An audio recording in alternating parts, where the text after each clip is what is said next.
Salut tout le monde, bienvenue au podcast Les Beaux-Frères. On est à l'épisode 11 aujourd'hui. Puis juste avant que je te laisse conter ton histoire, je voulais juste vous dire quelque chose au monde qui écoute. Dans les dernières semaines, vous allez voir, comme dans l'épisode 9, quand je suis revenu de voyage, je pense qu'il y a comme un petit peu de résidus, soit de sel d'océan ou de quoi qui est resté dans la caméra. Puis depuis ce temps-là, on dirait que la caméra surchauffe un peu après une quarantaine de minutes. Fait que ça fait 2 épisodes que ça nous coupe sec, genre.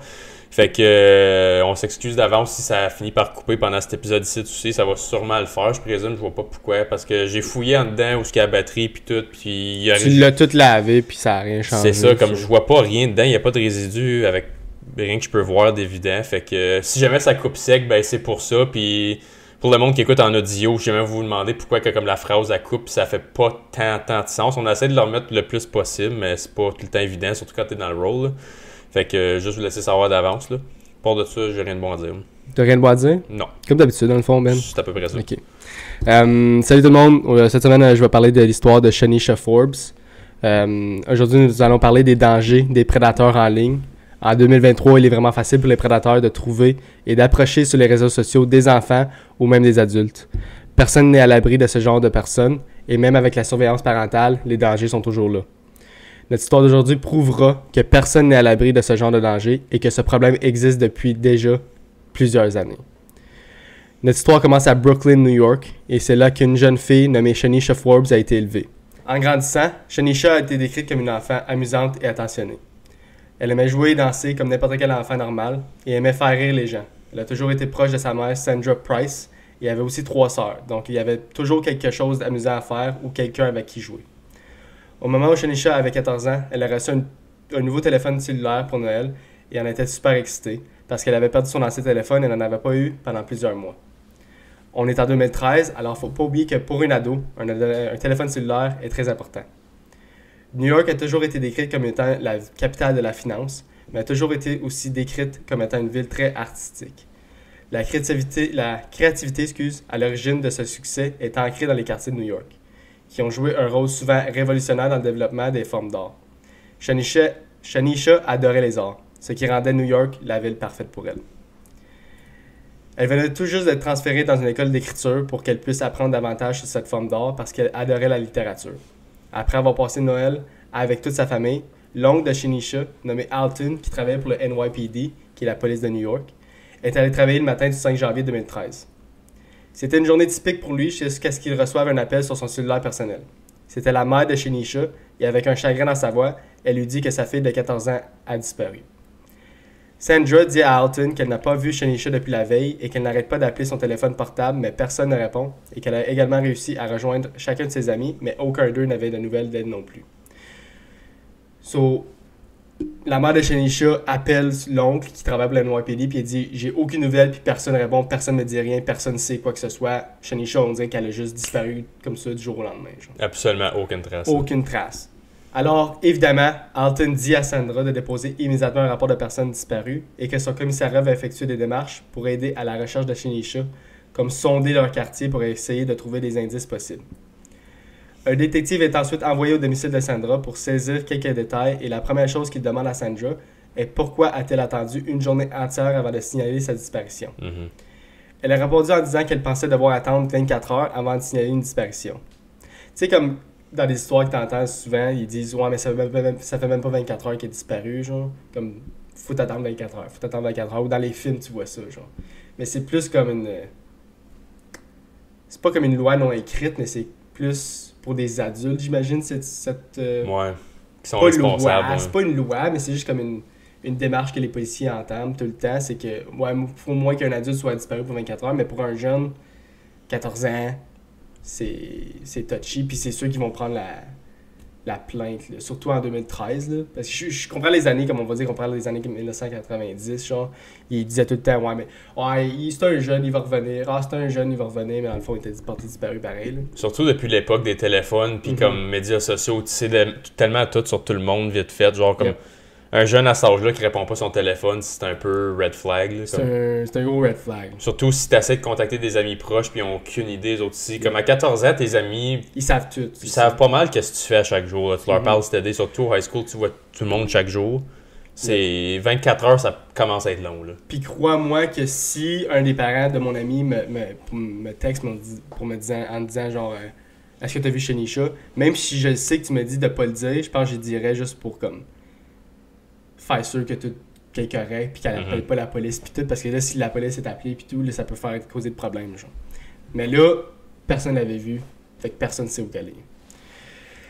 Sandra a ensuite expliqué qu'elle était allée travailler à 6h30 et qu'en sortant, elle a regardé dans la chambre de Shanisha et l'a vue dormir dans son lit. 1 heure plus tard, elle a envoyé un texte à sa fille pour s'assurer qu'elle s'est réveillée et qu'elle a pris l'autobus. L'autobus. Ouais. Shanisha a immédiatement répondu en lui disant qu'elle était déjà dans l'autobus et en route pour l'école. Plus tard dans la journée, Sandra a reçu une notification de l'école de Shanisha indiquant que sa fille ne s'était jamais présentée à l'école. Fait qu'elle a dit Shanisha qu'elle était dans le bus, mais elle s'est jamais présentée à l'école. Sûrement qu'elle est sortie du bus puis qu'elle dip, genre. Dernière chose que tu vas entendre comme parent partant, là. C'est ça. Surtout quand tu sais que ta fille est portée disparue, là, c'est... Puis là, tu le sais, ça fait plus longtemps encore. T'es comme, t'as pas le 8 heures de la journée d'école en plus que tu sais où à 100%. Le matin, le soir... C'est ça. Ouais. Tu rajoutes bien du temps. La police est visiblement déconcertée par le fait que, selon les textes, quelque chose s'est passé dans l'autobus qui a empêché Shanisha de se présenter à l'école. La police lui demande alors si sa fille avait déjà skippé l'école auparavant et Sandra est honnête. Elle leur dit oui, c'est arrivé avant, que Shanisha c'était presque comme n'importe quel adolescent typique, avait déjà skippé des cours et avait même déjà sorti furtivement à quelques reprises comme fugué, genre pas fugué mais comme oh ouais, moi je m'en vais me coucher puis sortir par la fenêtre. Ok, ouais. Mais qu'elle revenait toujours avant la tombée de la nuit. Comme elle revenait tout le temps puis comme tu sais, une mère, là, on dirait que les mères ont des pressentiments que comme, ok, mais ma fille a dip, mais comme, je sais comme qu'elle revient tout le temps, mais là, elle est jamais revenue, puis là, c'est le lendemain. C'est sûr qu'il y a quelque chose de wrong, genre. C'est ça. Quand c'est la première fois, c'est 10 fois pire, là. C'est ça. Mais c'était pas la première fois, mais c'est la première fois qu'elle revenait. C'est ça. Ouais. Selon sa mère, Shanisha ne serait jamais restée aussi longtemps sans être en contact non seulement avec elle, mais aussi avec tous ses amis. Malheureusement, la ville de New York est tellement grande que quasiment chaque poste de police reçoit entre 1 ou 2 signalements de personnes disparues par jour. Devine, pas devine, mais donne-moi un guess à peu près de combien de postes de police y a-t-il à New York? Oh, ça c'est une crise de bonne question. Ouais. Écoute, juste la région de New York complète, si tu comptes comme Bronx, Brooklyn, Ouais. Manhattan, tout ça, t'as comme une dizaine de millions de personnes. Mm-hmm. Fuck. Je dirais une cinquantaine de postes. T'es proche, actually. Combien? 77. Ok, fait de sens. Je pensais que t'étais allé me dire genre juste 12. Non, J'étais non. comme... Ah, Parce que j'essaie de penser à Ottawa, genre, je suis comme, ok, à Ottawa, il y a comme 1 million de personnes dans le comme Greater Ontario, Ouais. Ottawa area. Puis je suis comme, il doit y avoir comme une dizaine de postes. Fait que je suis comme... 10 x 10, ouais, ça marche bien. Ouais, mais là, je suis comme, tu sais, ils doivent le séparer mieux que ça. Puis il y a comme probablement plus d'autopatrouilles par place aussi. Ouais, sûrement. Parce qu'il y a tellement de trafic à New York. Comme, il y a comme n'importe quel film ou comme vidéo, photo que tu regardes, il y a tout le temps un char d'NYPD quelque part, genre. C'est vrai ça. Fait que, Soit ça ou un taxi. oui, c'est tout. Mais vivre à New York, ça vaut quasiment pas la peine d'avoir un char. C'est ça. Ben, il y a tellement de monde, first of all. Ah, Tellement de c'est monde fou. sur les routes. Je pourrais pas vivre Du là. trafic, anyways. Non, on Fait que- dérape là. Pense-y, 77 postes de police, puis chaque poste de police reçoit entre 1 ou 2 personnes disparues par jour. Fait que c'est comme 150 personnes. C'est 77 à 144, genre, 154 personnes disparues. C'est qui est quand même... il y a par jour, là, juste à New York. Juste à New York. Par jour, là. Fait fois 365, Ouais. puis c'est fuck, c'est t'as du monde, là. Ouais. Cependant, la plupart du temps, lorsqu'il s'agit d'adolescents disparus, ce ne sont que des figures et ils sont finalement retrouvés. Mais la famille de Shanisha dit à la police qu'elle aimerait pouvoir croire qu'elle s'est enfuie, que ce serait plus facile de croire que quelque chose de mal s'était produit. Donc à ce stade, la police comprend que pour retrouver Shanisha, il devrait reconstruire sa vie. Il devait reconstruire sa vie, excusez. Ce qui est toujours la première étape lorsque vous avez un adolescent disparu, ou une personne disparue en général. Il avait besoin de trouver tous ses amis. Il avait besoin de savoir avec qui elle a passé du temps. Ils avaient besoin de comprendre son emploi du temps habituel et tout ce genre de choses. La plus grande question de la police à ce stade est de savoir si Shanisha avait un chum, mais sa mère et ses sœurs disent que non, qu'elle n'avait que 14 ans et qu'elle n'était pas encore vraiment intéressée au garçon. La police examine ensuite les profils des réseaux sociaux de Shanisha afin de voir s'ils peuvent apprendre quoi que ce soit de pertinent qui pourrait aider ou les envoyer dans la bonne direction. Ils sont pas dans le profil de Shanisha, comme ils sont pas sur son Facebook, mais sur sa page Facebook. Mhm. Lorsque la police accède à la page Facebook de Shanisha, ils apprennent en fait qu'elle a mis à jour son statut dans l'après-midi du jour de sa disparition. Comme le matin que Sandra l'a texté, dans l'après-midi, elle a posté quelque chose sur Facebook. OK. C'était évidemment un souper de soulagement pour tout le monde, car cela confirme essentiellement qu'elle n'est pas allée à l'école de son plein gré et qu'elle n'était peut-être pas autant dans le trouble qu'il le pensait. Mais la mise à jour de son statut amène tout le monde, y compris ses sœurs et sa mère, à se demander à quel point elle connaissait vraiment Shanisha. Cet après-midi-là, elle a posté sur Facebook en disant « Going to the movies with him » avec un bonhomme sourire. Traduit en français, je m'en vais au cinéma avec lui, bonhomme sourire. Puis personne semble savoir c'est qui lui parce que tu viens de dire comme elle n'a pas de chum, elle n'a pas l'air comme avoir commencé à aller sur des dates ou quoi que ce soit. Fait que c'est déjà comme, OK. Mais tu vas voir, cette histoire-là est vraiment... Ça prouve vraiment que les parents savent vraiment pas. Peut-être en 2013, peut-être en 2022 c'est différent, là, 2023. Mais je veux dire, en 2013, quand tout était nouveau, Facebook était nouveau, Instagram était nouveau, les parents savaient pas vraiment ce qui se passait dans la vie de leurs enfants. Puis ça, cette histoire-là le prouve à 100%. La grande question de tout le monde, que se posait tout le monde, et même toi, était qui est him? C'est qui lui? Genre? De retour au poste de police, les enquêteurs ont finalement obtenu un mandat pour avoir accès au compte Facebook et au dossier téléphonique de Shanisha. Elle avait plus de 1600 amis, alors essayer de comprendre qui lui est va être difficile. Essayant de savoir à qui il devrait parler en premier, la police parcourt sa liste d'amis et ses conversations et finit par interroger une jeune fille nommée Michelle. Michelle était la meilleure amie de Shanisha. Comme c'était vraiment une meilleure des meilleures amies, genre. Tu sais, comme BFF, one of a kind, genre. C'était vraiment ça, comme cette amitié-là. Ils ont interrogé Michelle sur le gars mystérieux du post Facebook de Shanisha. Malheureusement, Michelle dit à la police qu'elle ne sait pas vraiment à qui la publication sur Facebook fait référence ou si elle avait un chum. Comme elle sait pas grand-chose elle non plus qu'elle dit. Genre. Ça, c'est pas bon signe. C'est pas bon signe encore. Parce que si sa best friend ne sait pas, I guess que personne ne le sait non plus. Elle a dit à la police que Shanisha a toujours gardé les garçons avec qui elle parlait discrets et qu'elle était juste globalement silencieuse à propos des garçons. Même si elle n'était pas sûre, Michelle donne 2 noms aux détectives en déclarant que si elle avait quelque chose avec un garçon, ce serait l'un de ces 2 gars-là. L'un s'appelait Chris et l'autre s'appelait Marcus. Elle ne sait pas qui sont ou à quoi ils ressemblent.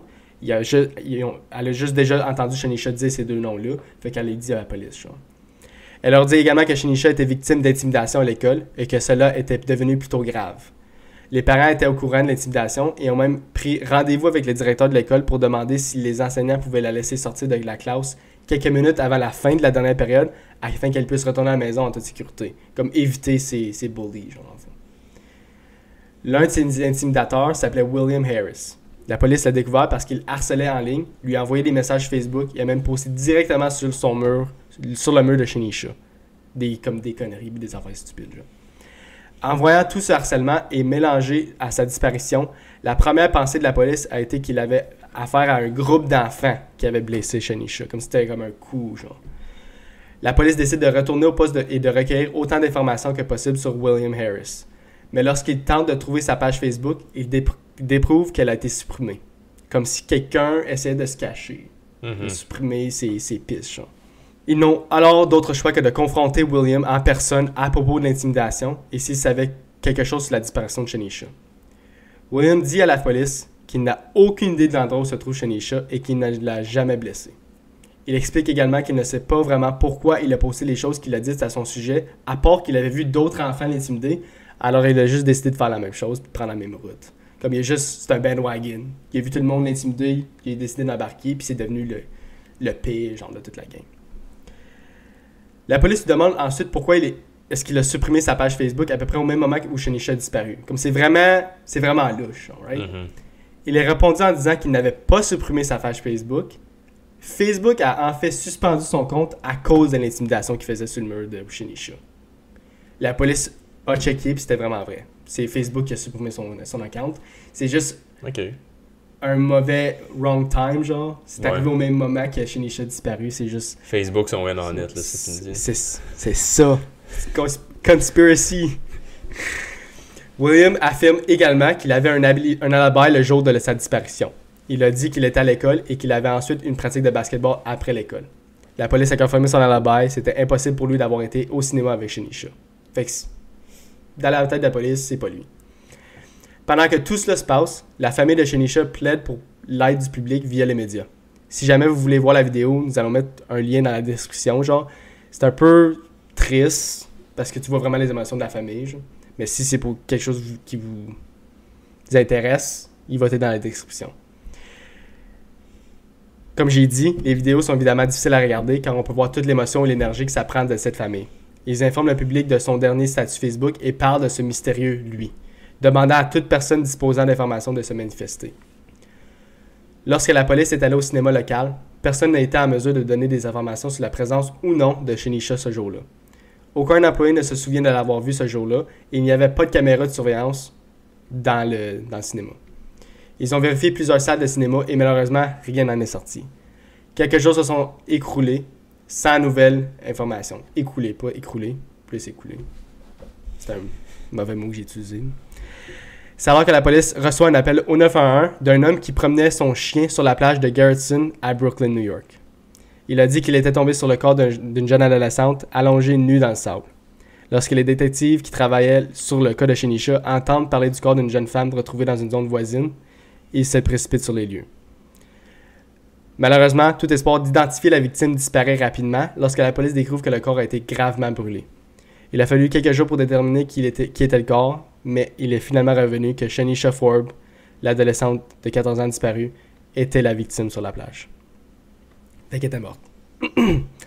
Les brûlures ont été concentrées sur les mains et le visage, qui rendent les choses encore plus dures parce qu'ils ne pouvaient pas identifier les fingerprints, ni juste le visage en général. Genre. Qui était sûrement le point. Je pense qu'il a fait ça par exprès, mais tu sais... C'était les deux endroits principaux brûlés. Mm-hmm. Ok, moi c'était... Puis c'est arrivé post-mortem, comme c'est arrivé après la mort. Fait qu'elle n'est pas morte brûlée. Ce qui signifie que c'est arrivé après sa mort, comme j'ai dit.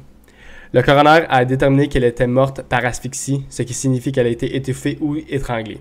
Ils ne peuvent pas déterminer la cause, si c'est un étouffement ou un étranglement, à cause des brûlures. Ils ne peuvent pas savoir, genre. Il n'y avait aucune autre blessure importante ou preuve d'une activité sexuelle récente, donc elle n'a pas été agressée sexuellement. D'après la police, il n'y avait aucune preuve qui prouvait ça. De retour à la plage, la police décide d'investiguer la plage à la recherche d'indices. C'est alors qu'ils remarquent un feu de camp à environ 25 pieds du corps. La police ne peut s'empêcher de se demander si Shanisha a été jetée ou est tombée dans le feu de camp et si les personnes avec qui elle était avaient peut-être peur d'être blâmées, qu'ils ne voulaient pas avoir de problème ou qu'ils l'ont simplement tué et essayé de brûler le plus de preuves possible. Mm-hmm. Fait que, mets-toi à la place de la police, il y a tellement de scénarios qui auraient pu arriver, il y a tellement de choses qui auraient pu arriver qu'ils savent juste pas où se lancer. Genre. Comme j'ai dit, à ce stade, personne ne sait rien, tout le monde se lance partout, la police sait juste pas où se donner. Un autre détective a trouvé un reçu d'un magasin d'alcool dans le sable, près du feu de camp, et l'alcool a été acheté à 14h30 le vendredi 5 janvier, soit le lendemain de la disparition de Shanisha. Fait que ça pourrait être lié parce que c'est arrivé le lendemain de la disparition, genre. Ok. Tu comprends un peu? Ouais. Ok. La police se dirige ensuite vers le magasin et essaie de déterminer qui a effectué cet achat et finit par obtenir le numéro de la carte de crédit et les images de la caméra de sécurité. Sur les images de la caméra vidéo, on peut voir un homme entrer et acheter exactement la même bouteille d'alcool qui figurait sur le reçu et la carte de crédit appartenait à un étudiant en médecine de 22 ans. La police l'a finalement retrouvé et il prétend ne pas reconnaître Shanisha. Il dit « I don't know what's going on, je sais pas c'est qui ça. » Il n'y a aucune idée de ce qui se passe. Genre. Il a dit que lui et ses amis étaient juste venus à la plage pour boire et chiller ce jour-là. Il insiste sur le fait qu'il n'a rien vu et que la seule raison pour laquelle il semblait être stressé et hésitant est qu'il a fumé du weed ce jour-là et a pensé qu'il avait des ennuis à cause de ça, que la police l'a invité au poste puis qu'il est allé faire une investigation à cause qu'il avait fumé du pot. Genre. Mais quelqu'un a appris que c'était comme une disparition d'une jeune fille, il était comme « Wow, wow, wow! » Comme c'est pas ça, I don't know what's going on, j'ai juste fumé un joint, moi, là. Yeah. Le détective a décidé de lui demander de fournir un échantillon d'ADN, même s'il n'avait pas d'ADN pour le comparer, pour voir sa réaction, mais accepte sans hésitation. Encore là, la police détermine que c'est pas lui. Puis moi, je vais vous dire maintenant, c'est pas lui le tueur. C'est pour ça que je dis pas son nom, pour essayer de garder son anonymat, parce qu'il mérite pas vraiment de... Il a juste fumé un joint. C'est ça. Tu sais, je veux pas mettre sa business out there, you know? De retour au poste de police, les messages Facebook privés de Shanisha enfin relâchés et ils ont maintenant accès à ces messages. C'est alors qu'ils découvrent que Shanisha parlait à beaucoup de gens sur Facebook. Quand je disais que ses parents ne savaient pas vraiment ce qui se passait sur Facebook, ils ne savaient vraiment pas. Okay? Elle parlait et flirtait avec des inconnus qui ne faisaient pas partie de sa vie quotidienne. C'est pas bizarre ou alarmant pour une fille de 14 ans d'établir des connexions en ligne, mais la police sait que n'importe qui peut se cacher derrière un profil Facebook.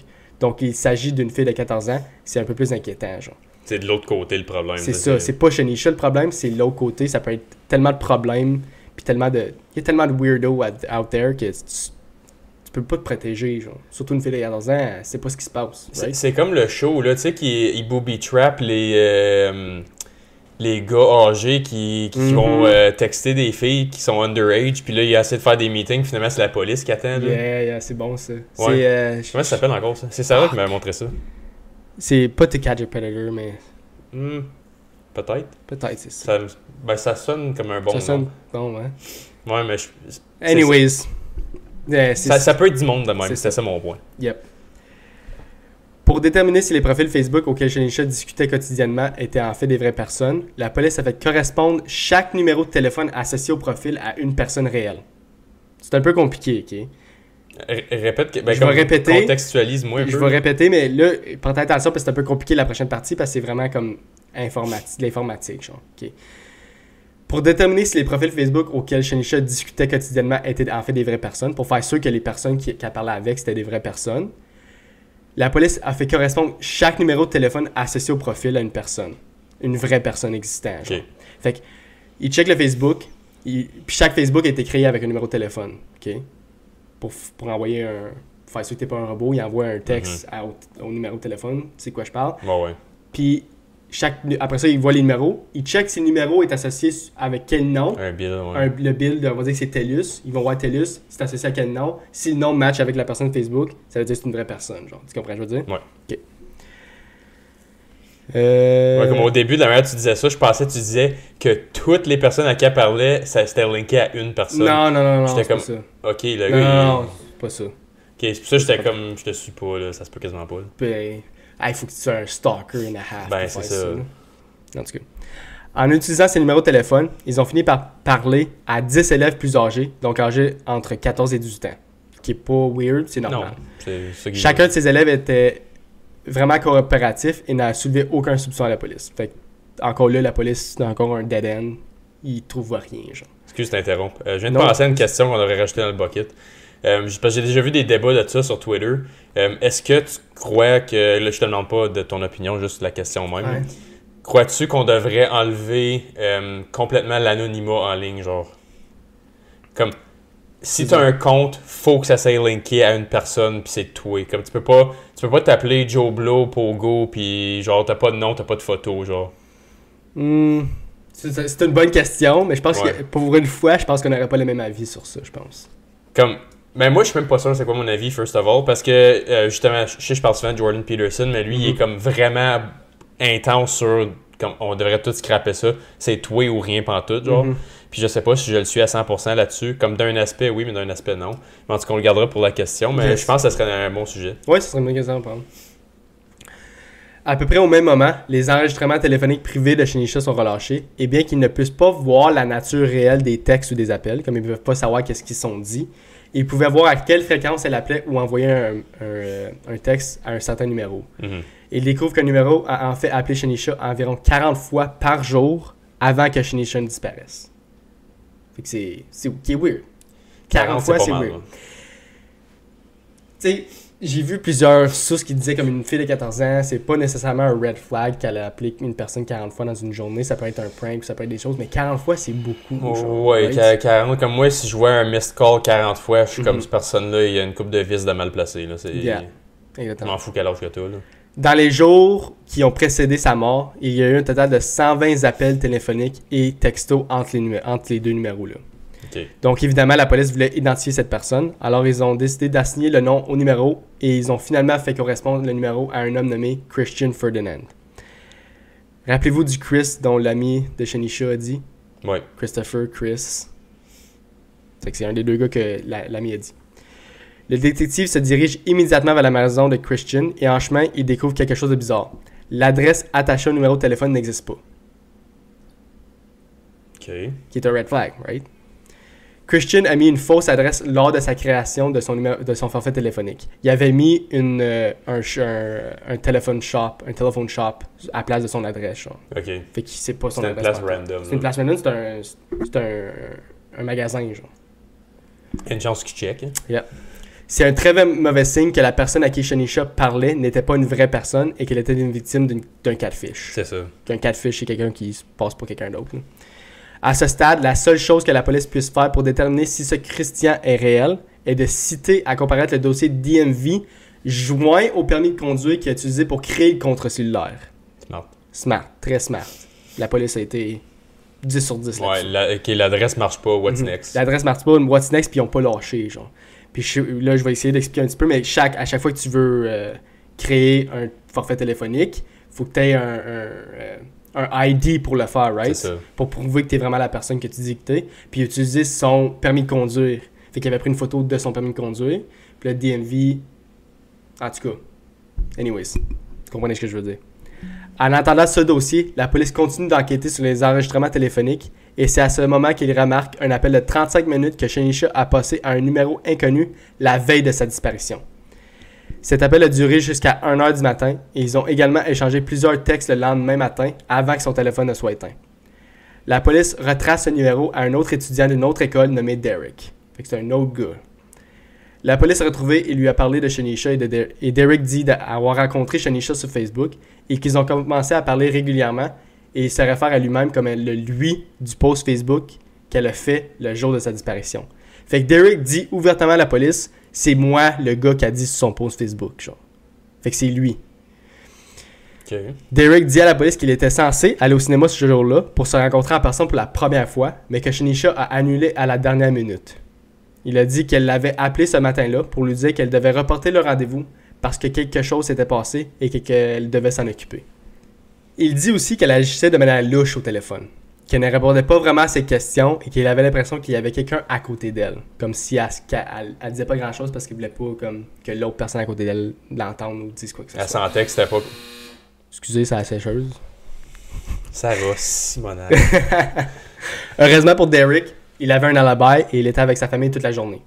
Encore là, l'alibi, elle marche. À ce stade, la police ne sait pas où aller. Il a tellement d'informations partout. Chaque conversation peut être une nouvelle piste. Et comme je l'ai dit, Shanisha parlait à beaucoup de personnes.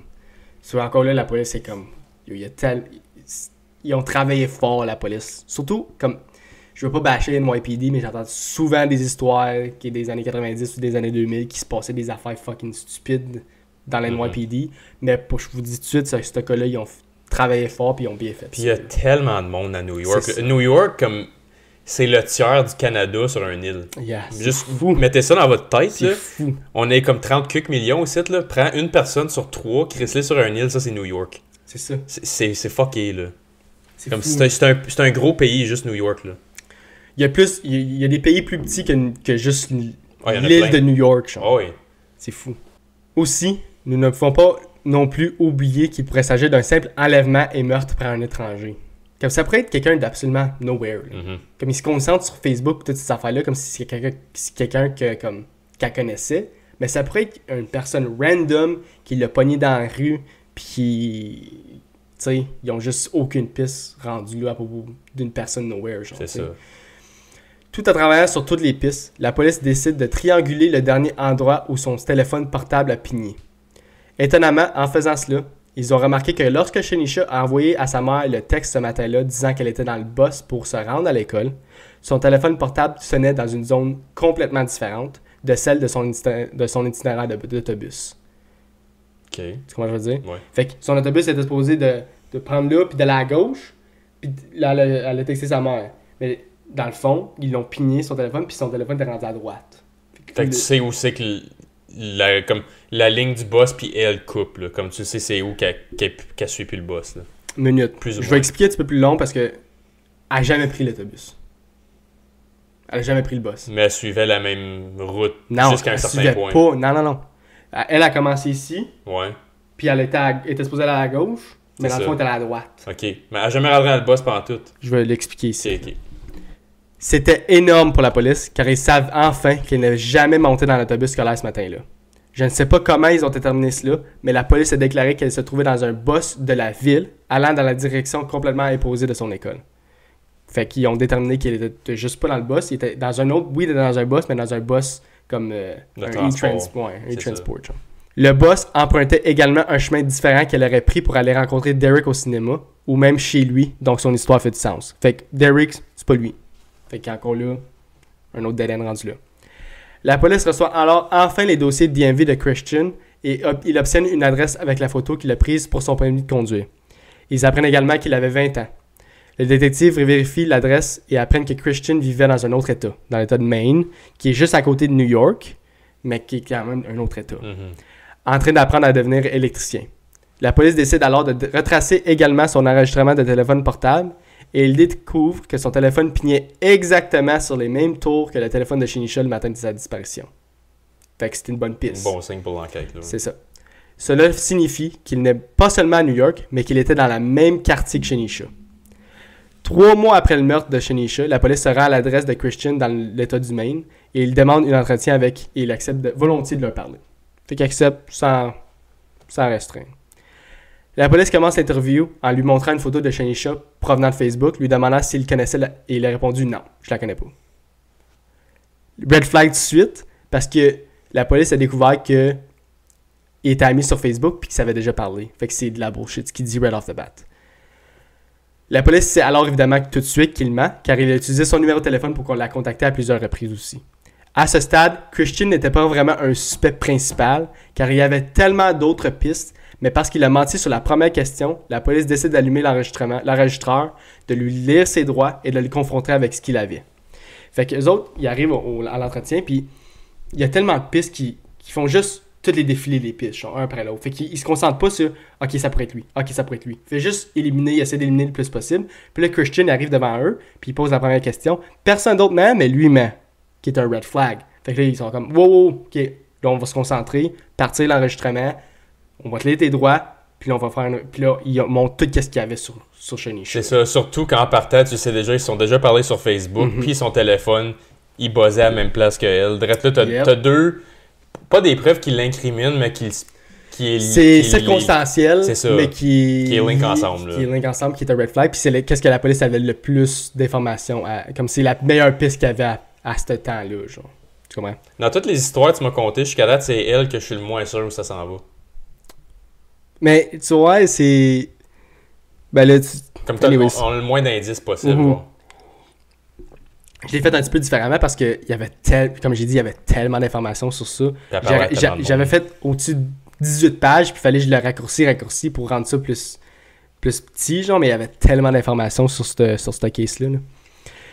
Lorsque Christian a été confronté aux preuves, il a finalement admis avoir rencontré Shanisha sur Facebook. Il affirme que Shanisha était complètement obsédée par lui.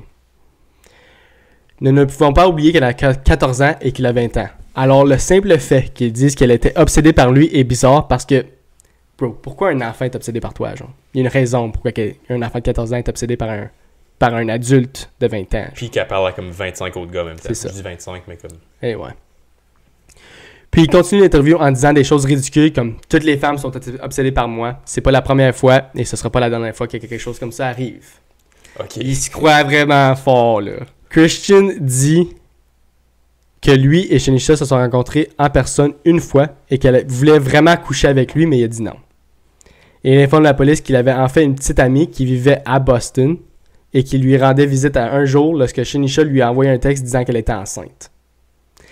Mais là, la police sont comme visiblement confuses. Ils lui demandent ce que cela a à voir avec lui si ils n'ont jamais couché ensemble. Pourquoi qu'elle aurait texté qu'elle est enceinte si vous n'avez jamais couché ensemble? C'était illégal pour lui de coucher avec elle. C'est pourquoi je pense qu'il n'était pas honnête au début en disant qu'ils couchaient ensemble. Parce que c'était illégal. Il y a 20 ans puis elle a 14 ans. Illégal. Après cela, il a finalement avoué qu'ils se sont rencontrés quelques fois et qu'ils ont effectivement eu des relations sexuelles au moins 3 fois. Là, c'est comme clair, là. Pour la police, c'est comme, yo, il ment depuis tantôt. Il dit de la bullshit. Il a dit qu'il n'a jamais couché avec. Là, il a couché avec. C'est suspect. Là, ils vont hard sur lui. Ça regarde pas bien. Ça regarde vraiment pas bien. Christian affirme qu'il est allé acheter un test de grossesse à donner à Shanisha, mais qu'elle n'a jamais répondu à ses textes par la suite. En réponse à cela, la police lui montre les enregistrements téléphoniques qui prouvent essentiellement qu'ils étaient ensemble ce jour-là en disant qu'ils savaient qu'ils mentaient parce que la preuve qu'ils avaient, comme les enregistrements téléphoniques où ça pignait, disant qu'ils savaient qu'ils étaient ensemble ce jour-là, genre. Qu'ils étaient ensemble la journée que Shanisha s'est disparu. Fait que c'est comme une autre preuve qu'ils sont comme, ok, non, tu mens parce que c'est check ça, genre. Christian s'arrête une minute puis dit, peu importe, comme whatever, je vais juste vous dire la vérité. Et il dit qu'il a dit à Shanisha qu'il ne voulait pas qu'elle ait le bébé et qu'il a pris des dispositions ce jour-là pour lui parler en personne afin de s'assurer qu'elle prenait la décision que lui voulait, genre. Il voulait qu'elle avorte. Fait qu'il a dit, regarde, on va se rencontrer en vrai puis on va discuter, mais dans le fond, lui, il voulait juste discuter pour qu'elle avorte, pour qu'elle prenne la décision finale, genre. Ils se sont rencontrés chez son cousin et il dit que pendant qu'il parlait, Shanisha a reçu l'appel de Derek. Après l'appel, Shanisha a essayé de supplier Christian, disant qu'ils pouvaient fonder une famille ensemble et que l'avortement n'était pas la seule option dont il disposait. Christian est devenu irrité de tout cela et a répondu en disant « Absolument pas, tu n'auras pas ce bébé ».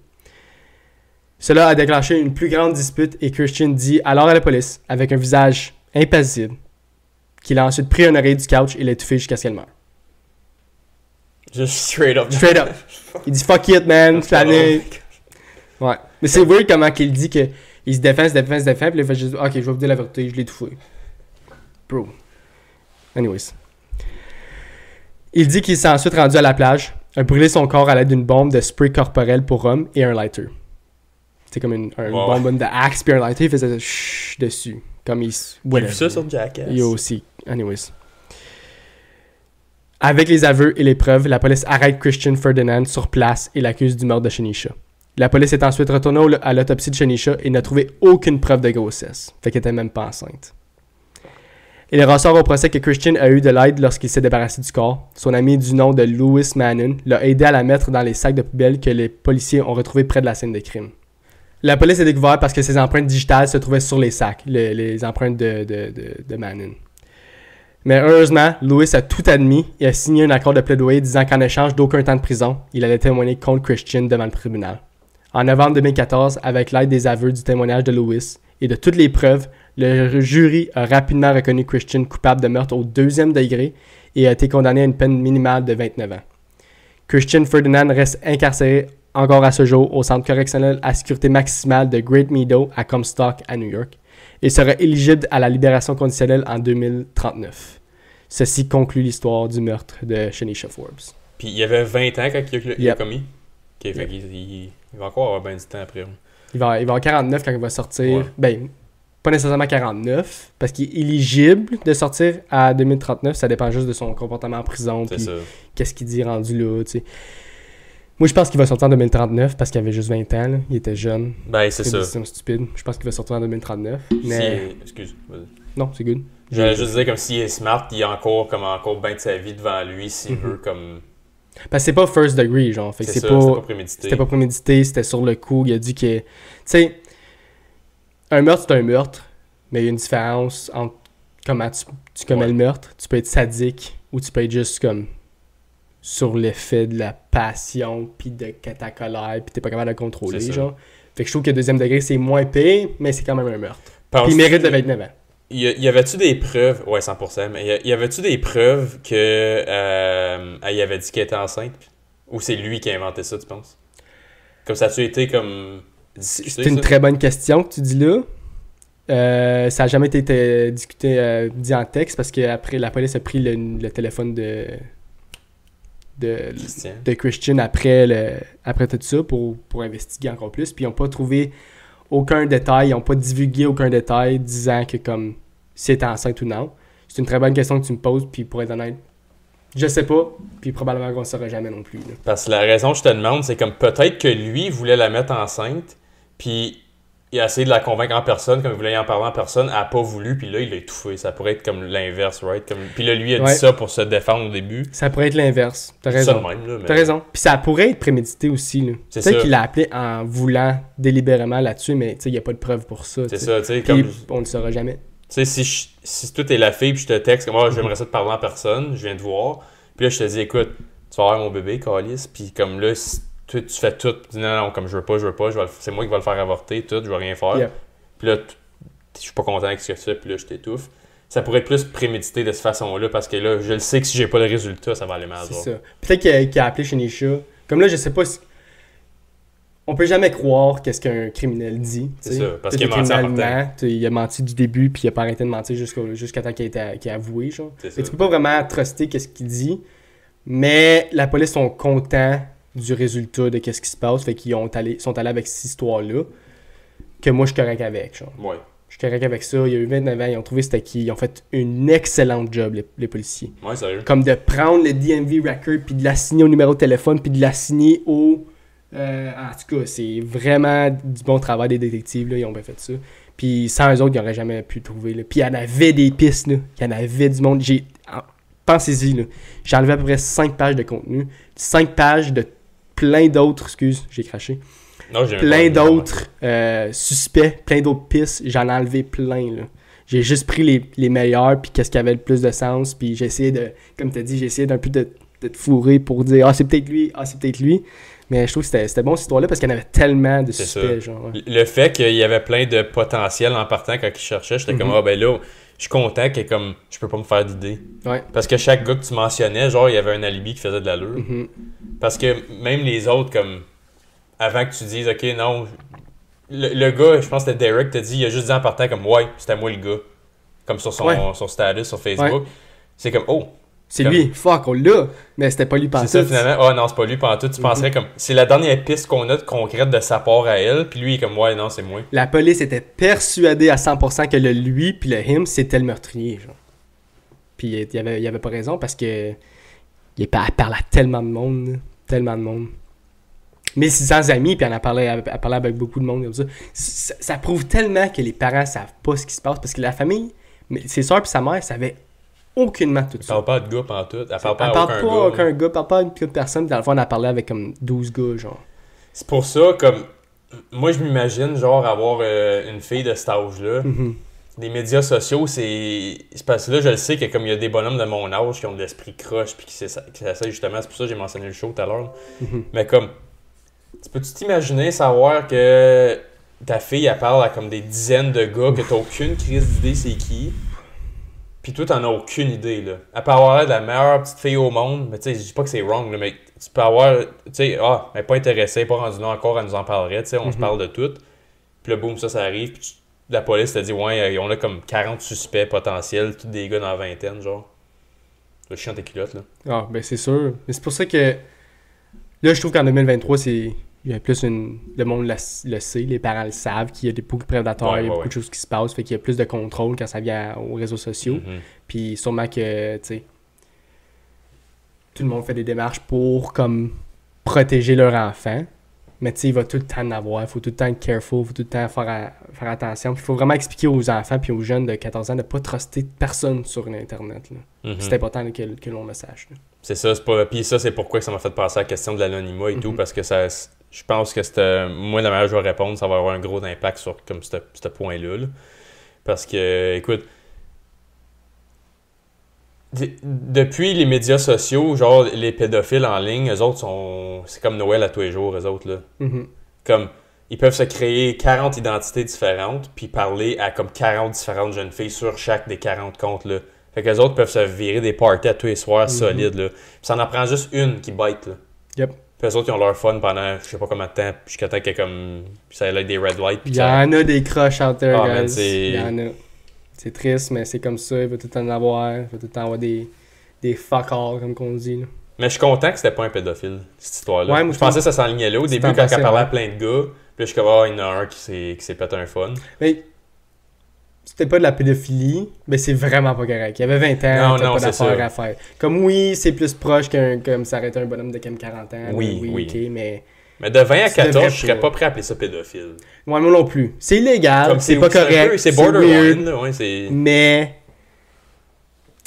tu devrais pas, excuse-moi, là, mais si t'as 20 ans et tu vas reacher pour des enfants de 14 ans, c'est parce que t'es pas capable de pogner du monde de ton âge. C'est ça, puis je vais le dire encore, il y a 10 millions de personnes à New York. Yep. Tu sais combien de filles entre comme l'âge légal de 16 à 20 que tu peux pogner à la place? L'âge légal, c'est 16. C'est ça. Tu peux juste monter 2 ans. Là. C'est ça. Puis il y en a encore des millions. Là. T'es capable. C'est ça. Comme... Fuck.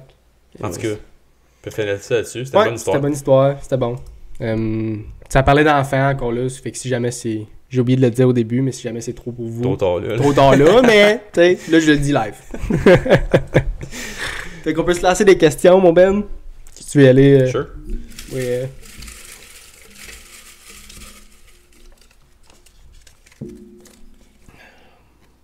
Merci. On va en avoir plus qu'un, celle-là, c'est pas vraiment long. Ok. Quelle est la chose la plus blessante que quelqu'un vous ait dit?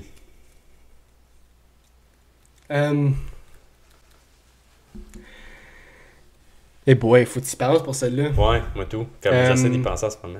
Il y a beaucoup de choses qu'il y a du monde qui m'ont dit de blessant, mais qui pas nécessairement qui voulaient me blesser, qui voulaient plus juste pour mon bien, genre. Mm-hmm. Tu sais, des affaires que quelqu'un m'a déjà dit, genre, un de mes ex m'a déjà dit que j'avais pas d'ambition, genre. J'allais pas nulle part, puis que c'est l'un des... C'était une claque d'en face, ça m'a fait vraiment de peine. Est-ce qu'elle avait raison? Pas à 100%, mais ça m'a vraiment beaucoup blessé de penser que quelqu'un qui pourrait, comme... qui disait qu'il était toujours là pour moi, puis qui m'aimait beaucoup, puis qui disait que j'avais juste pas d'ambition, puis que j'allais nulle part. Ça a vraiment frappé. Mais ça m'a aidé aussi à, comme, pas passer au travers, mais je veux dire, de m'améliorer en tant que personne. Fait que je peux pas dire que ça a été blessant, dans le sens que ça m'a blessé, puis je l'oublierai jamais, puis comme, ça m'a fait vraiment de la peine, puis c'était out of pocket, puis c'était pas nécessaire. Je dirais plus que ça m'a blessé, mais que, comme, je suis capable de l'accepter. Mm-hmm. Je suis capable d'accepter du renforcement positif, mais je trouvais que ça m'a blessé un petit peu plus que qu'est-ce que une autre personne me l'aurait dit, parce que c'était une personne que je considérais comme une personne la plus proche de moi, genre. Mm-hmm. Tu sais, c'est rough, mais tu passes au travers. Ouais, tu t'y remets, là. Tu t'y remets. Puis c'est ça, comme tu le prends comme quelque chose, ok, il y avait peut-être un pourcentage de vérité là-dedans, fait que Mm-hmm. j'aurais peut-être rechecké comment que je vois mon futur, genre. Voir ma perception de la vie, puis C'est tout ça. ça. Là. Ouais. Puis je veux pas dire que ça m'a aidé, genre, qu'elle me le dise, mais ça m'a poussé à, comme, me regarder d'une autre façon, de regarder les choses d'une autre façon, de regarder la vie d'une autre façon, puis que j'ai probablement amélioré en tant que personne à cause de ça, tu sais. Je pourrais pas dire à 100%, mais tu sais, je trouve que je suis une meilleure personne que j'étais il y a 1 an. Fait que peut-être que c'est ça qui m'a aidé, parce que ça m'a vraiment frappé, Mm-hmm. qui m'a fait penser plus que d'autres choses. Donc, peut-être c'est ça qui m'a aidé, peut-être que c'est pas ça, peut-être que c'est mon ambition, on ne saura pas, mais ça m'a blessé quand elle l'a dit, puis pour l'instant, je l'oublie pas. Là. Non, écoute, c'est le fait que tu y aies pensé, ça veut dire que c'est encore quelque part dans la conscience, là. Mm-hmm. Moi, je te dirais, c'est pas une chose en particulier, mais je vais te dire, c'était plus quand j'étais jeune, puis je faisais pas les sports plus compétitifs à cause que j'étais pas assez vite, vu que j'étais overweight, genre. C'est vrai. Puis, c'est ça, comme j'ai tout le temps été quelqu'un de naturellement athlétique, comme n'importe quel sport que je ramasse, j'ai un talent naturel, Mm-hmm. puis je le pick up T'es super un sportif, vite. dans le C'est fond. ça, comme n'importe quel sport, je vais m'y faire, puis je vais être capable d'être compétitif. Puis là, je suis en bonne forme, puis je suis capable d'être, tu sais, de compétitionner à un haut niveau. Mm-hmm. Mais quand j'étais jeune, c'était vraiment pas le cas. Comme j'avais le talent, mais la condition physique n'était pas là. Puis je me l'ai fait dire, genre, comme 4 ans de suite, puis c'était pas les mêmes personnes à chaque fois. Comme j'essayais les équipes, tu sais, compétitives, surtout comme au hockey. Puis, tu sais, les gars disaient comme... Je faisais comme... De ça, l'été, genre, comme... Te faire dire comme, t'iras pas nulle part dans un sport en faisant ça tout l'été. Mm-hmm. Puis j'étais comme, j'étais actif, c'est juste, je mange des buffets tous les jours, genre. Je mange comme un esti de trou à tous C'est les ça, jours. j'étais comme, non, tu comprends pas, je suis actif au bout, mais c'est juste, je mangeais T'aurais tellement été mal. tellement obèse si t'aurais pas fait de sport, genre. C'est ça, comme, Fuck. je pense que j'ai déjà dit avant, là, mais comme, quand j'avais comme 10, 11, 12 ans, je mangeais autant qu'en ce moment. Mhm. Puis c'est pas une joke, j'exagère pas, tu peux demander à mes parents, non, c'était grave, là. Comme, j'avais pas de fond. Mhm. Quand j'ai pogné la puberté, man, je mangeais comme un esti défoncé, c'était là. Puis comme, pas des fruits, là. C'était comme C'est de la la cochonnerie. pâtisserie. Comme, j'étais pas un gars de bonbons puis de chocolat tant que ça. C'était juste comme pâtisserie, patates, deep fried. Comme c'était tout le temps comme du stuff pesant. Du gras, C'est là. ça, comme ben de la calorie, là. Mhm. En tout cas, mais Ça t'a-tu aidé, genre? oui, parce que moi, me faire critiquer comme bite, genre comme t'es trop. Faire Juste rire, me mettre-moi faire un peu. dire, hey, écoute, comme je me faisais dire, ça sonnait positif au début, écoute, t'as le talent pour être ici, mais comme tes jambes suivent pas, chum. Mhm. Comme lâche tes pouces, là. Est-ce que tu penses que c'était un peu de l'intimidation qui fait? Il Non. riait de toi? Non, il était sérieux. Non, il était sérieux. Puis c'était des amis, c'était-tu des... Non, c'était comme des coachs d'équipes compétitives qui me le disaient, genre. Quand ça venait de mes amis, ça me dérangeait pas. C'était quand je le faisais de quelqu'un que comme j'avais besoin de son guidance. C'est ça, je l'avais besoin parce que je voulais jouer là. Sinon, j'aurais pas été, tu sais. Fait que comme, quand je voulais jouer dans les 2A, 3A, whatever, comme, je me faisais tout le temps couper à cause de ça. Puis ça m'a pris comme 4, 5, 6 ans avant de dire, comme, écoute, c'est assez, là. Mm-hmm. Comme, moi, avant, comme 16 ans, là, j'avais jamais mis un pied dans un gym de ma vie, là. Comme, j'en riais quasiment. J'étais comme, pourquoi le monde font ça? Comme, who cares? C'est ça, on va tous mourir à un moment donné. Puis ma perspective a tellement changé. Genre là, à Star, c'est comme, pourquoi le monde n'y vont pas? Comme, ça a switché en une dizaine d'années.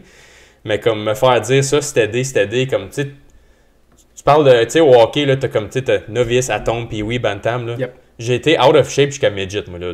Comme de novice à midget, j'étais gros. Puis le pire, c'est que t'es vraiment bon au hockey. Comme... Je joue avec toi, puis je le vois que t'as le talent, genre. Fait que peut-être que t'aurais été... Je vais pas te bâcher, genre, mais on va dire que t'aurais été en shape tout le long de ton enfance, puis peut-être que t'aurais été loin dans le hockey, genre, à cause le talent que t'as est vraiment là. C'est ça, c'est des what if, tu sais, comme, à cause de ça, on n'a pas investi dans le... Tu sais, comme les off-ice training, puis tout ça, puis j'ai jamais fait ça. Fait que j'aurais aimé ça voir où c'est que ça aurait mené, comme peut-être pas juste nécessairement le hockey, mais n'importe quel sport en général. Parce que moi, je jouais à toutes sortes d'affaires quand j'étais jeune. Comme ça, l'été, golf, soccer, et comme j'ai tout le temps joué à plein de sports, puis ma famille est super sportive. Genre, c'est comme n'importe quel sport, mes parents m'ont rembarqué dedans, for sure. Puis j'ai jamais mis d'effort dans moi-même physiquement. Genre, j'ai jamais investi rien dans moi, mais me le faire dire, genre, comme moi, me faire fat shamer, sérieux, j'aime que je me l'ai fait faire. Mm-hmm. Comme je dis souvent, comme l'intimidation, c'est rough, puis l'intimidation intense n'a pas sa place dans les écoles.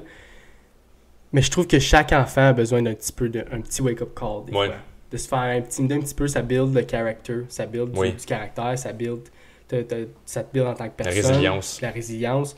Je trouve que c'est pas nécessairement important, mais je trouve que chaque personne, chaque enfant doit vivre cet incident-là. Pas à l'intensité, dans le sens que c'est à chaque jour, puis que tu te fais rentrer dans les croisiers, puis de l'intimidation grave. Ouais, mais ça, juste se faire dire des fois des niaiseries, puis juste réaliser que, yo, fuck son opinion, je vais me concentrer sur moi, je vais faire ma vie, puis il dira ce qu'il veut. Des fois, c'est juste ça peut créer du caractère en tant qu'un ado, puis ça va l'aider plus loin dans sa vie, genre. Moi, je trouve que le bullying, jusqu'à un certain point, c'est une bonne chose, surtout pour les petits gars, je trouve. Les petits gars, ça build du caractère, puis ça le fait que comme, ok, je vais être un homme un jour, j'ai pas besoin des reproches de tout le monde, genre. Puis en longtemps que c'est dans l'optique d'améliorer. Comme je te dis, moi, les coachs qui me disaient que j'étais... Tu sais, ils me le disaient, ça commençait positif, t'as du talent, genre, je te verrais ici, mais t'es pas assez en forme, puis tu prends pas ta shape au sérieux. Fait que pourquoi nous, on prendrait toi au sérieux en retour, parce que tu t'investis pas dans toi-même, pourquoi nous, on investirait dans toi? C'est real, ça. C'est ça, c'est le même... Puis tu sais, il y avait raison toutes les fois, c'est quand tu es capable de dire, hey, tu sais quoi, si je me le fais dire comme 8 fois par comme 4 différentes personnes, c'est parce qu'il doit y avoir un pourcentage de réalité là-dedans. Fait que prends-le, puis comme agis en conséquence. Tu dis, ben là, il dit, je suis gros, puis c'est pour ça que je suis pas bon. Non, c'est pas pour ça que t'es pas bon. Il dit pas que t'es pas bon, il dit juste que si toi, t'es pas capable de te prendre au sérieux, pourquoi les autres te prendraient au sérieux? Puis c'est pas du bullying, ça, c'est juste être comme... Écoute, moi, je veux investir dans toi, mais comme, faut que tu me donnes de quoi, genre, comme, tu sais, c'est la même affaire qu'un employé. Moi, des journées de 8 heures, pas besoin de ça, moi.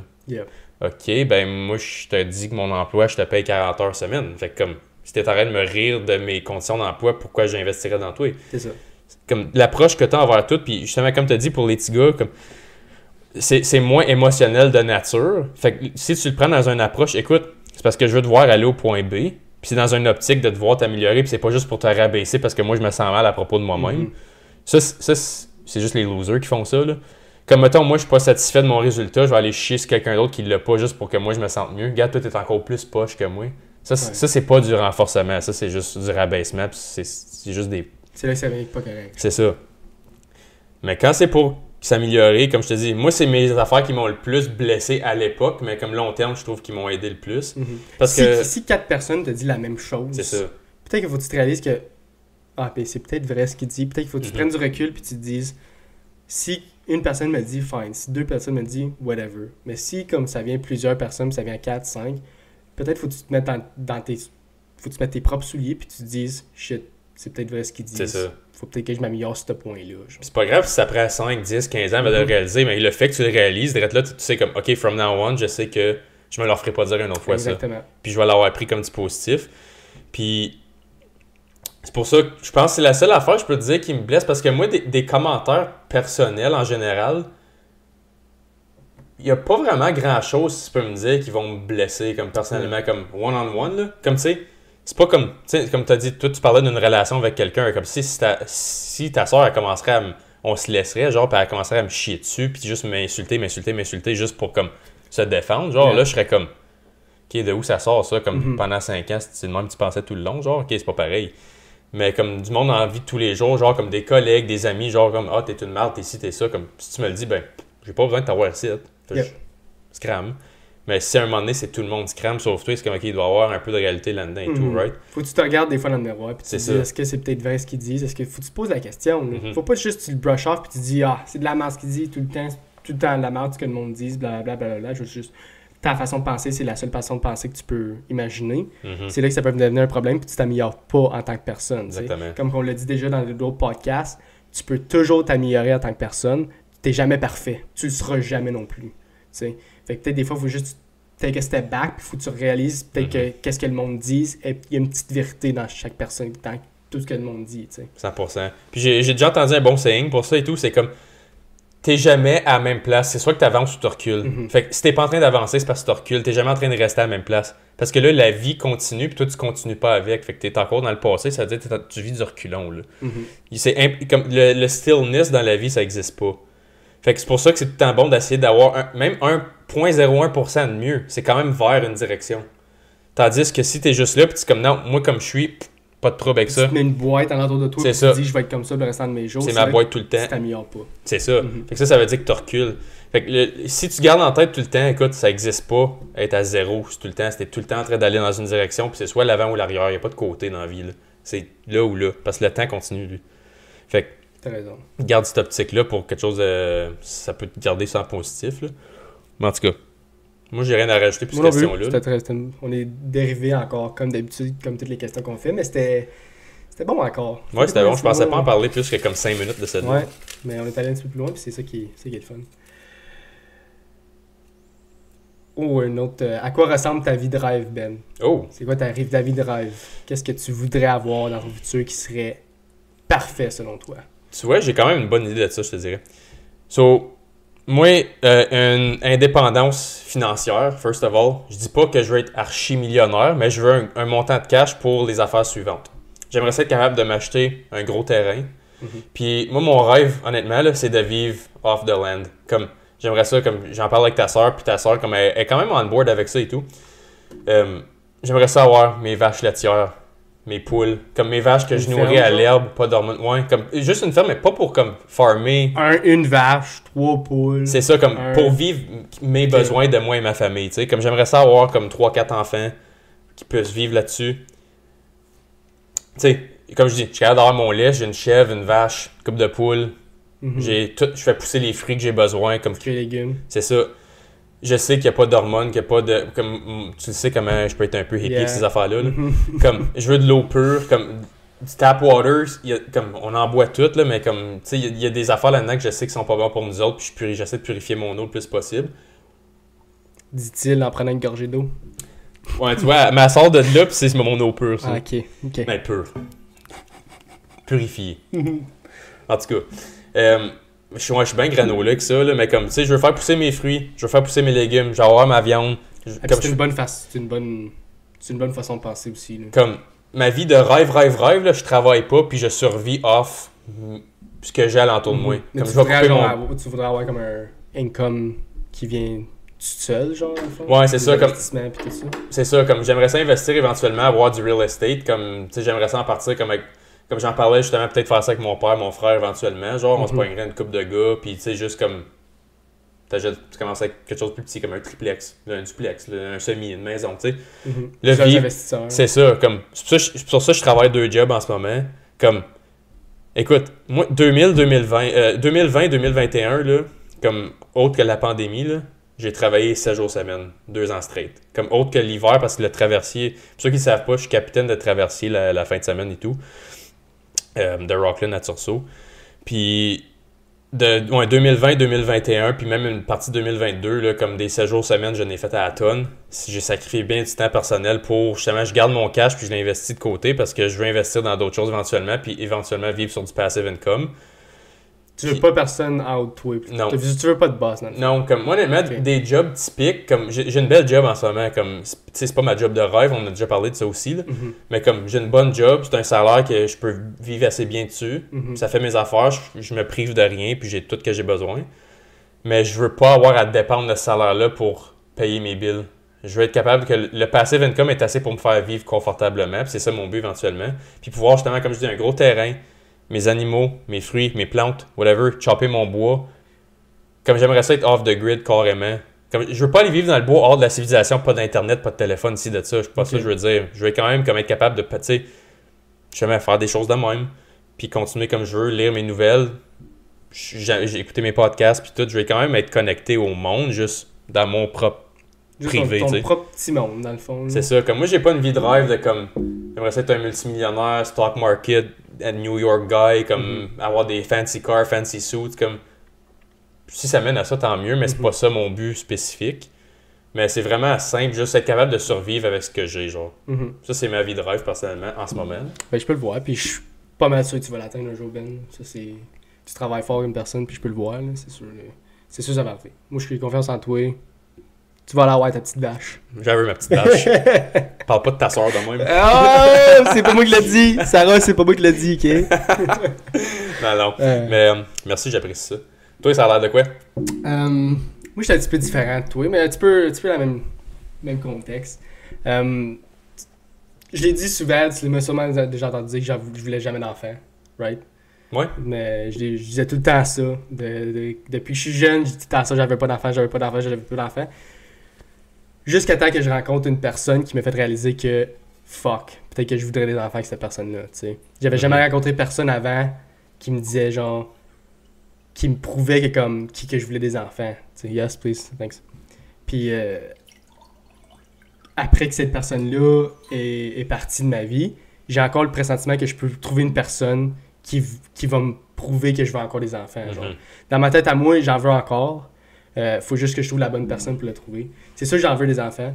Mon opinion a changé là-dessus. Puis tant mieux. Tout le monde me disait tout le temps, attends, tu vas voir plus tard, tu vas vouloir des enfants. Puis je te disais, non, j'en veux pas, non, j'en voudrais pas, non, j'en voudrais pas. Ta gueule, je sais tout. Ta gueule, je sais tout, c'est moi le boss, c'est moi qui sais tout, c'est moi le king, whatever, c'est moi le god. Mais dans ma tête, j'étais persuadé que j'en voulais pas. Puis ça m'a juste. Puis juste le fait que je rencontre une bonne personne qui fait réaliser que fuck, peut-être que j'en veux des enfants, genre. Fait que, oui, je pense que je vais en avoir plus tard. Je veux une maison, je veux une cour, je veux des chiens. Je veux pas nécessairement une ferme, whatever. Moi, je m'en fous d'aller à l'épicerie, je m'en fous. Je veux juste une maison à moi, genre. Je veux juste une maison, puis je sais que je vais l'avoir un jour. Comme l'appartenir, c'est pas être comme... C'est ça. Comme là, en ce moment, je suis dans un appart, tu sais, éventuellement, je veux une maison puis tout, mais tu sais, je veux trouver la bonne personne avant. Puis après ça, acheter une maison. Puis après ça, avoir des enfants. Je veux pas avoir ça, tout décollissé partout, avoir des enfants first, pas une maison, là, t'es pogné, blablabla. Je veux élever mes enfants dans une maison et non dans un appartement. Ce que vous faites avec votre vie, c'est totalement possible. Là, je peux pas dire que le monde qui élève des enfants dans des appartements, c'est pas correct. Moi, je peux juste dire que moi, ma vie de rêve, ça serait de les élever dans une maison ou qui ont une cour, puis qui apprennent des affaires dans la cour, puis qui pas nécessairement pognent sur leur iPad tout le temps, puis qu'il y ait des chiens, le typical, comme qu'ils disent tout le temps dans les films, American Life. Je veux la famille de rêve, genre dans le fond. J'en veux pas 4 enfants, j'en veux peut-être 2, max, mais c'est ça, c'est ma vie de rêve. Puis moi, ma job, je m'en fous, je peux avoir une job 40 heures, je m'en fous. Je vais tout le temps avoir comme un passive income. Je pense que tout le temps avoir quelque chose on the side qui me rapporte un petit peu d'argent, juste pour comme avoir un surplus. Mais une job de 40 heures, moi, pour vrai, la job que j'ai live, je me vois pas la faire toute ma vie. Mais tu sais, dans la job que j'ai en ce moment, tu sais, je l'aime ma job. Tu sais, oui, il y a des moments difficiles et des affaires que j'aime pas, mais tu sais, je le verrai partout. Puis là, c'est un 40 heures fixe, c'est un 40 heures, c'est de la job, c'est de l'argent fixe, fait que c'est ça que... C'est ça. Ta job 40 heures de rêve, comme tu dis, ça te dérange pas de faire une job 40 heures. Ta job 40 heures de rêve, comme job typique, là, 9 to 5, là, ou whatever, toi tu travailles de nuit, mais ta job de rêve, c'est quoi? Comme je te fais un petit twist à la question. Là. j'ai pas vraiment, je pense, de job de rêve. T'es pas capable de picturer quelque chose de spécifique. Non, parce que ça change à chaque année. Mais c'est parce qu'à chaque année, je me trouve quelque chose que je suis comme, ah fuck, peut-être que j'aimerais ça. Puis à chaque fois, je me trouve des. Comme, je fais de la recherche surtout sur l'emploi, puis je me dis, fuck, non, laisse faire, il y a des enfants que j'aime pas. Tout le long de mon enfance, je voulais devenir policier. Tout le long de mon enfance, c'était persuadé, je prenais mes cours au secondaire pour devenir policier. Je voulais appliquer au collège pour devenir policier. Puis plus j'avançais dans ma vie d'adolescent, plus je réalisais que la police, c'est pas vraiment ce que je pensais que c'était pour être. Moi, donner des étiquettes à du monde qui roule 110 dans une zone de 100, ça me fait chier. Ruiner la journée du monde me fait chier. Puis c'est ça que je voyais, juste des policiers, genre. Ouais. C'est la seule chose que je vois. Oui, ils font des bonnes choses. Oui, ils sauvent du monde. Oui, ils font ci. Oui, ils font ça. Mais je trouve que ruiner la journée d'une personne qui aurait 10 over sa 4-17 me fait totalement chier. Non, je suis d'accord. Fait que moi, je serais pas capable de le faire à quelqu'un d'autre. Fait que ça m'a ruiné. On dirait que ça m'a ruiné ma vision d'être policier. Genre. Fait qu'à partir, j'ai même pas été au collège pour ça nécessairement. Parce que j'ai pris un dernier switch. Je me suis dit, fuck it, peut-être que je vais aller quelque chose qui englobe plus d'emplois pour pouvoir, un jour, si je veux changer d'idée, quand même aller policier. Mais j'ai pas changé d'idée. Moi, donner l'étiquette va me faire plus chier qu'à moi qu'à lui. Je suis quasiment certain. C'est drôle de dire ça parce que moi, tout, je voulais devenir policier. Puis, plus spécifiquement, à long terme, je voulais devenir enquêteur. Ça, c'était Moutou. Puis, j'ai bien de la famille sur le bord à ma mère dans la police. Comme mon oncle, mon grand-père, ils ont été dans la police comme toute leur carrière. Puis, quand j'étais jeune, à un moment donné, comme au début, j'ai tout le temps été bon avec les chiffres. Puis, j'avais été en comptabilité, comme au début. Puis, premier semestre, j'ai comme, tu sais quoi? Comme j'ai tout le temps été comme je suis bon avec les chiffres, fait que je vais aller là-dedans. Puis finalement, le monde administratif, ça a comme été un gros buzzkill pour moi. J'ai coupé tout de suite, je suis comme tant qu'à faire 4, 6, 8 ans de ça. Comme coupe tout de suite, j'ai même pas fait le premier semestre au complet. T'as changé d'idée. Puis comme, tu sais, j'ai fait tout mon high school dans l'optique de ça. Genre, comme j'ai pris tous les cours de calculus, économie, tout ça, c'est rien que ça j'ai pris, genre, dans tous mes comme, cours spécialisés pour pas faire ça finalement. Puis là, c'est pour ça que j'étais allé en criminaux psycho. Comme, tu sais, un bac de criminaux, on s'entend que tu prends pas le plus gros 100 watts de faire ça. Tu sais, il y a bien des tests choix multiples, il y a bien des affaires de base. C'est pas le pire domaine, le domaine le plus difficile que tu peux aller dedans. Mais c'est un domaine quand même qui est... C'est ça, mais quand j'ai coupé les mathématiques carrément, j'étais comme, OK, là, tu sais quoi, comme côté enquêteur, mes revenus, genre, puis comme, j'avais déjà, c'est ça que je voulais avant, mais je suis tellement bon avec les chiffres que comme, faut que je fasse ça. C'était même pas une passion, c'était juste comme, t'es aussi bien de suivre mon talent, genre, qui était pas une bonne idée finalement. Puis, en tout cas, j'ai réalisé vite au moins, fait que comme, puis je l'ai repris tout de suite, j'ai changé, puis j'ai même fait un semestre d'été pour me rattraper, comme si j'avais pas gaspillé ma première année, genre, fait que j'ai gradué en même temps que tout le monde. Fait que... T'as travaillé fort encore, là, t'as continué. C'est ça, comme, puis... Finalement, ça a donné... Je suis dans le domaine que j'ai étudié. Mais pendant que j'étais ça, je voyais... Comme j'ai même fait des ride-along avec la police. Puis c'était des belles expériences. Mais comme tu dis, le côté pencil pushing, puis le côté comme... Tu sais, oui, il faut que tu fasses ça pour devenir enquêteur. T'as pas le choix de donner des étiquettes plates. Genre, puis c'est ça. Puis j'ai parlé à des policiers. Il y en a des quotas. Il est comme... Sais-tu le montant de fois que j'ai donné des étiquettes que ça me tentait calissement pas de donner, genre? J'avais juste pas le choix. J'ai pas le choix parce que comme c'est ça qui paye ton salaire, c'est les taxes, c'est le monde qui paye des étiquettes, qui paye le salaire, comme des taxes pour payer policier. C'est ça que j'aimais pas de la job. C'est ça, puis moi tout, c'est un peu ça qui m'a turné off et tout. Justement du domaine, je me vois-tu, moi, être comme robot de même pendant 5, 10, 15 ans, 20 ans avant de devenir enquêteur? Tu viens pas enquêteur en 5 ans, là. Non, ça prend du temps. Puis j'ai un de mes profs, justement, que j'avais eu, que lui était enquêteur, genre, puis il avait fait des busts aux Hells Angels, puis tout. Lui, c'était comme un gros, comme dans les... Je pense que ça s'appelait l'opération Shark, je sais pas si t'as déjà entendu ça. Non. C'est un des plus gros busts de Hells Angels dans l'histoire du Canada, genre. Puis lui, il faisait partie d'eux autres. Puis il m'a dit, il est comme, sais-tu comment que tu devenais enquêteur dans mon temps? Il est comme, tu mettais ton long sur une feuille, comme ça, ça apporte, puis le plus vieux l'avait, genre. Qui est fucked up. C'est plus de même patte. C'est comme... C'était pas les meilleurs enquêteurs qu'on avait non plus des années. Puis le gars, il a pas 90 ans, là. Le gars, quand il m'enseignait, écoute, on parle de 6-7 ans passés. Le gars était dans comme milieu, fin quarantaine, là. Mais ça, je veux dire, les années 90, c'est pas toute la C'est ça. Mais comme, c'est fucké pareil de voir comment que ça a évolué depuis, puis les technologies qu'ils utilisent en plus pour tout faire. Puis c'est ça, mais lui, il me parlait de ça, il me parlait de la job, puis j'étais comme, c'est malade, mais je suis comme... Tu sais, lui, comme dans ce temps-là, tu sautais tout le comme. les étapes que t'avais à faire. Aujourd'hui, Il y avait juste enquêteur pas avec ton d'étapes. nom sur une feuille, t'es-tu sur la sauce? Comme tu Yes. verras jamais ça, là. Non, Sais-tu c'est comment des de... entrevues, puis des preuves où t'apportes que Puis des t'as fait cours, ci, puis puis t'as fait ci, puis t'as fait ça, puis t'as fait ci. Faut Une tellement maîtrise de choses on the side le soir à l'école, comme faut que tu prennes des cours pendant que t'élèves tes jeunes, là. Mhm. Comme, ils te font prendre des cours universitaires pendant que comme, t'es policier full-time, t'es parent full-time, puis tu fais comme une maîtrise on the side dans des sujets spécifiques pour aller enquêter plus tard. Yep. Comme, c'est un gros hustle. Puis je trouve que c'était une bonne chose. Mhm. Parce que je trouve que les enquêteurs font beaucoup plus d'allure maintenant que les années 90 puis les années 80. On va se le dire après. C'est sûr. T'sais. C'est par rapport aux ressources qu'on a aussi, C'est right? ça. Comme, C'est l'une des affaires. Excuse. Non, c'est correct. L'une des affaires qui m'a fait comme vraiment là, 100% persuadé que je voulais pas devenir policier, c'est quand j'ai rencontré quelqu'un d'autre que lui il disait ben là si tu roules 110 c'est de ta faute. Si tu roules 110 dans une zone de ça c'est de ta faute. Tu le mérites ton ticket. Ça peut la police fait juste sa job genre. Puis moi dans ma tête j'étais comme ok moi j'ai vraiment pas la perception puis la même réalité que lui voit genre. mhm. Lui va devenir une bonne police, une vraie police qui va donner l'étiquette et faire sa vraie job. Moi, je me vois pas assez compétent dans le domaine de comme je me calisse totalement de tout le monde, genre. Mhm. Je me calisse et si t'as fait ça, c'est ça qui est ça. Fait que je me disais genre que ok ben tu sais lui va devenir une vraie police, une bonne police. Moi je suis peut-être pas fait pour ça non plus, tu sais. Non, non. Moi, Puis- faire chier le monde me fait chier. J'aime pas le monde, on va être honnête. J'aime pas le monde. Mais les faire chier me fait chier moi. Tu comprends? Non, Vis je ta comprends. vie, je vais vivre la mienne. C'est plus ça mon modo. So...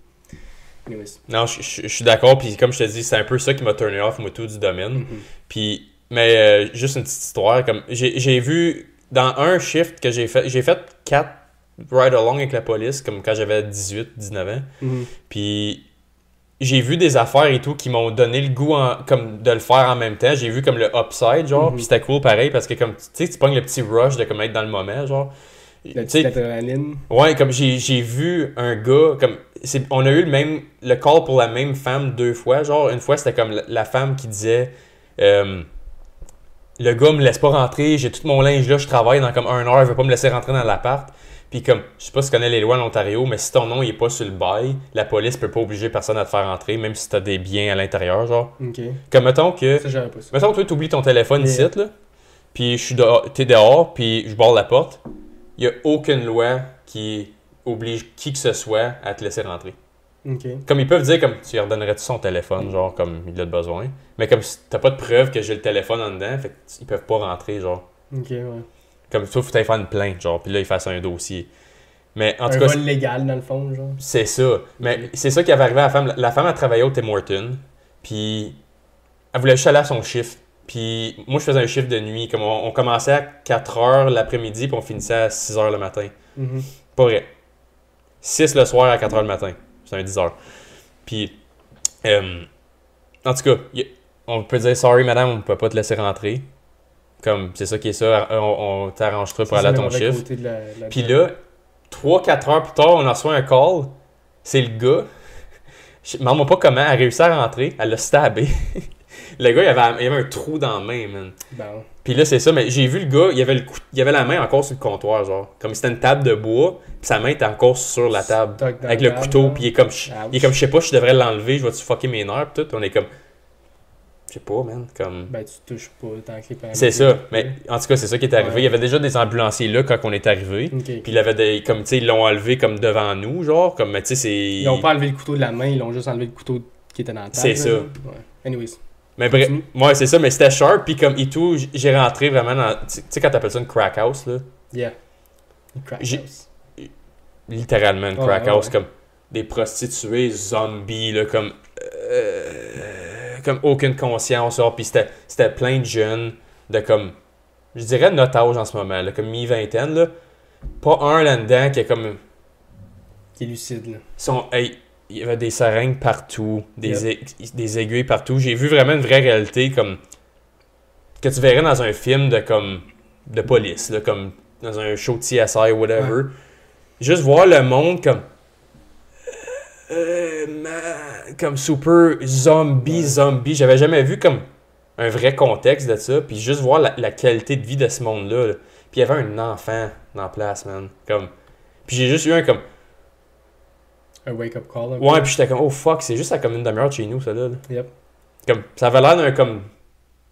Dans le hood de New York, genre, comme des affaires que tu parlais tout à l'heure, là. Tu sais, le monde qui vit dans le Bronx ou whatever, vraiment dans le ghetto, là. Puis j'étais juste à comme Ottawa, là. Mhm. J'ai rentré là-dedans, c'était des apparts comme subventionnés par le gouvernement, et pas ça du community housing, là. Community housing, ouais. Man, le désastre qu'il y avait là-dedans, c'était. Juste la senteur, tu voulais vomir, premièrement. Yeah. Mais comme. Toute la pire crasse que tu peux imaginer dans une place, là. C'était là. Ouais, puis là, j'étais là, puis j'étais comme. Le gars que j'étais avec était comme 6 pieds 7, 2,70, genre. Juste une petite parenthèse, le gars était comme linebacker à l'université de la Floride, genre. Ok. Comme de Miami, là, comme une des plus grosses universités de football aux States. Là. Ok. Puis il était là, genre, puis un gars qui avait essayé de comme beefer up avec. Ça a pas. Non, mais puis là, j'étais comme, ok, moi, j'étais en sécurité. C'est comme. Tu voyais qu'il y avait des gars qui comme. Il y avait des canifs, puis tout, mais ils étaient tellement zombies que c'était pas une menace. Mais juste voir la réalité du monde de même, ça m'a fait comme. Je veux plus aider du monde de même que comme. Faire du laser, puis du radar, puis du traffic ticket, puis des stops roulants, puis ça. Puis j'étais comme, ok, ça, c'est. Je me vois pas faire. Yeah. Puis ça, puis il est comme, man, il est comme, faut que tu fasses des années de ça avant de comme venir à des cas de même. Ça turn off. Ça turn off la job. Moi, ça, sérieux, c'est la même raison que moi, j'ai pas donné ici, puis c'est la même raison. C'est que. Fait chier, faire chier le monde, man. Ouais. Ça me met en calisse, tu pas que t'as passé ça à la jambe. Ouais. Fou. Comme t'as pas eu d'accident. Moi, des what if, T'es ça compte pas. Oui, tant que t'es safe, Ouais. tu dois être correct. Comme si t'es pas vulnérable. Si tu te rends pas vulnérable ou tu rends pas les autres dans une position vulnérable, moi, je te ferais pas Si chier. si tu restes 70 dans une zone de 30, dans une zone scolaire, là, tu le mérites. Ouais, oui. Whatever, là. C'est pas ça que je dis, là. Moi, c'est plus des petits tickets de t'as fait un American stop pas assez long, genre. Ça, tu l'as fait, ton stop. T'as arrêté, t'as ralenti, t'as checké ces deux bords. Laissez-moi me faire chier, moi, t'as donné un ticket parce que t'as pas arrêté trop Mississippi, tu sais. Non, je sais. Ça me tentait pas. Du jaywalking. Hey, m'en foutu que t'as passé ça dans la rue. T'as checké ces deux bords, y'a pas de char, t'as passé. Et je te donne l'étiquette. T'as pas été safe, t'as pas utilisé un crosswalk. Je m'en foutu que t'as pas utilisé un crosswalk, t'as été safe pareil, puis tu t'es rendu de l'autre bord, puis personne n'a rien vu, mais faut que je te donne l'étiquette parce que t'as marché dans la rue. C'est ça. C'est le dark side des jobs qui pourraient C'est être. ça. Mais en même temps, ça prend quelqu'un qui le fait. Yeah! Parce que. Mais ça sera pas moi, ça sera pas toi. Non, c'est ça. C'est ça. Puis, sérieux, comme je m'avais convaincu que je voulais, puis c'est pour ça que les ride-along, c'est vraiment un eye-opener, parce que comme j'ai vu tous les aspects plates puis nice, Mhm. comme, puis tu sais, j'ai vu le côté et tout, écrire des rapports, genre. Ah, c'est long, hein. Fuck. Je les regardais, puis ils sont comme, ok, ben tu peux partir, genre, comme j'ai 1h30 de ça à faire, puis je suis comme, ben je vais rester avec toi un peu, je suis curieux, comme, tu sais, si je veux faire ce job-là, faut que je sache dans quoi je m'embarque, tu sais, puis comme, ouais, il dit, tu peux rester là 1h30 si tu veux, mais comme, moi, je serais toi, je décrisserais, là. La moitié de la job de police, c'est faire des rapports. C'est ça. Puis sur un chiffre de 10 heures, comme dans ce temps-là, eux autres faisaient du shift work de nuit, c'était des 10 heures qui faisaient de la shot. Mhm. Puis il est comme, je n'ai pour au moins minimum 1 heure si tout va bien, puis si j'ai des hiccups ou il manque de l'info, genre je n'ai pour 1h30, 2 heures, là. Puis il est comme. Yeah. S'il manque une information, faut qu'il essaye de le trouver. Puis il est comme, celui-là, il est comme, faut que je check mes papiers de plus longtemps parce que je m'en vais en cours pour ça bientôt. Tout le temps, tu te back aussi en tant que police. C'est ça, à cause, justement, quand t'arrives en cours, tu veux-tu, toi, arrêter une marde, genre, pour quelque chose, puis c'est tes notes de QQ en pâte de mouche qui ont pas assez de détails que lui va sortir, genre, parce que ça arrive, ça. On est rendu où? La job de rêve. Hey, on est rendu loin. Sorry, guys, mais c'était bon, c'était une bonne conversation. Sérieux, moi non plus, j'y pensais même plus. Ouais, moi non plus, je me suis même plus la question, pour être honnête avec toi. Mais Anyway, ouais, je veux une petite vache, une petite vache. puis des petites Une poules. petite chèvre, mon Ouais, je veux une petite chèvre. Du lait de chèvre, tout est bon, toi? Ouais. C'est quoi, tu veux faire du feta avec ça? Ouais. Faire de la crème, du beurre, du lait, crème à café. Anyway, c'était des bonnes conversations, je trouve. C'était une bonne histoire puis deux bonnes questions. On peut finir ça là-dessus. Ouais, Yes.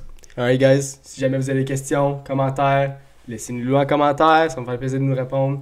Encore là, like, subscribe, comment. Puis on va se voir la semaine prochaine, guys. Peace. Salut.